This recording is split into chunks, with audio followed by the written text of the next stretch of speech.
வங்கதேச வன்முறையில் போராட்டக்காரர்களின் கோபத்திற்கு இரையாகி இருக்கிறது வங்கதேச தந்தை என அழைக்கப்படும் முஜிபுர் ரஹ்மானின் சிலை.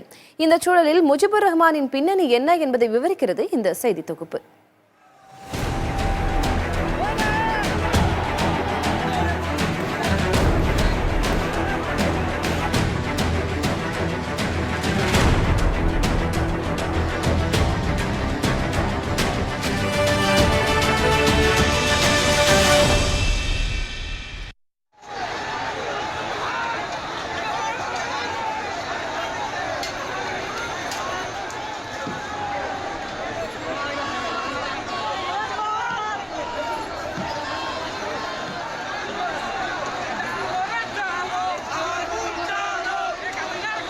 இவர்கள் உடைக்கும் இந்த சிலையானது அவர்கள் வசிக்கும் வங்கதேசம் என்ற தனி நாடு உருவாக காரணமானவரின் சிலை.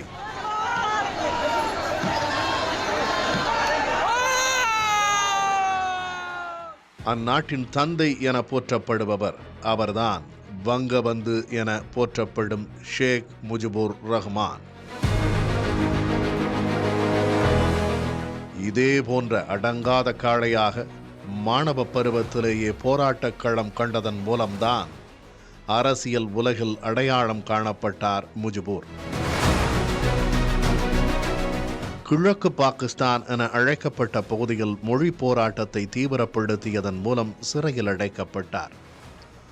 உருதை மட்டும் தேசிய மொழியாக ஏற்க இயலாது, பெங்காலிக்கும் அந்த மரியாதை வேண்டும் என்பதே மொழி போராட்டத்தின் அடிநாதமாக இருந்தது. பின்னாளில் 1958 அமல்படுத்தப்பட்ட இராணுவ ஆட்சிக்கு எதிராக நடத்தப்பட்ட போராட்டத்திலும் தீவிரமாக பங்கேற்று சிறை சென்ற முஜிபுர் வெளியே வந்ததும் மாணவர் தலைவர்களை கொண்ட வங்க புரட்சி அமைப்பை உருவாக்கி கிழக்கு வங்கம் என பெயர் மாற்றம் பெற்ற பகுதியில் உள்ள மக்களின் அரசியல் அதிகாரத்திற்காக களமாடினார்.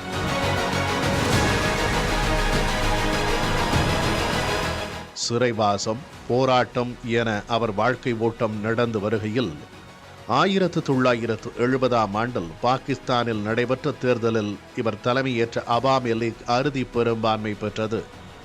ஒரு பகுதி மக்களுக்காக போராடியவர் முழு பாகிஸ்தானிற்கும் தலைமை பொறுப்பேற்க தடைகளை ஏற்படுத்தினர் எதிரிகள்.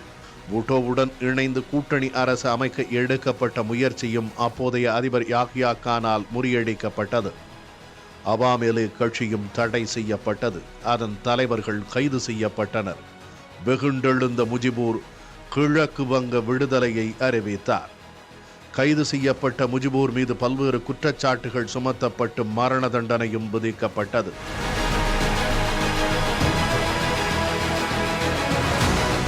இதற்கிடையே அவாமி லீக்கைச் சேர்ந்த பிற தலைவர்கள் இந்தியாவில் தஞ்சமடைந்ததோடு முக்தி பாகினி என்ற படையை உருவாக்கி கிழக்கு வங்கத்தில் அட்டூழியத்தில் ஈடுபட்டு வந்த பாகிஸ்தான் படைகளுக்கு எதிராக போரிட்டனர்.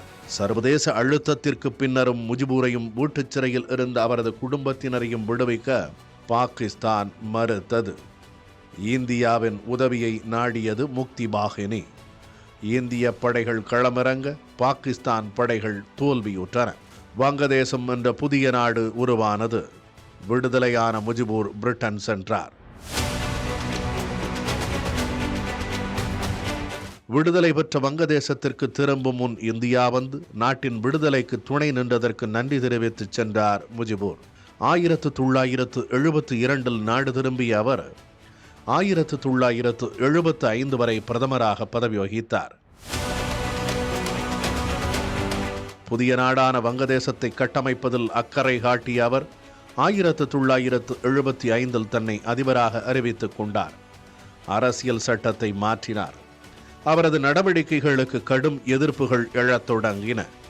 ஆட்சி கவிழ்ப்புக்கான முயற்சிகள் நடைபெறலாம் என இந்தியா உள்ளிட்ட பல உற்ற நட்பு நாடுகள் எச்சரித்தும் அதிக பாதுகாப்பு இல்லாத இல்லத்தில் வாழ்ந்து வந்த முஜிபுரும் அவரது குடும்பத்தினரும் 1975 ஆகஸ்ட் 15 படுகொலை செய்யப்பட்டனர்.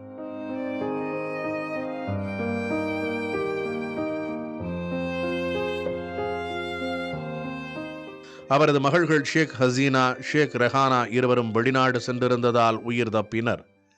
நெடுங்காலத்திற்கு பின்னர் நாடு திரும்பிய ஹசீனா தந்தையைப் போலவே அவாமி லீக்கின் தலைமையேற்று ஆட்சி பொறுப்பேற்கும் வந்தார்.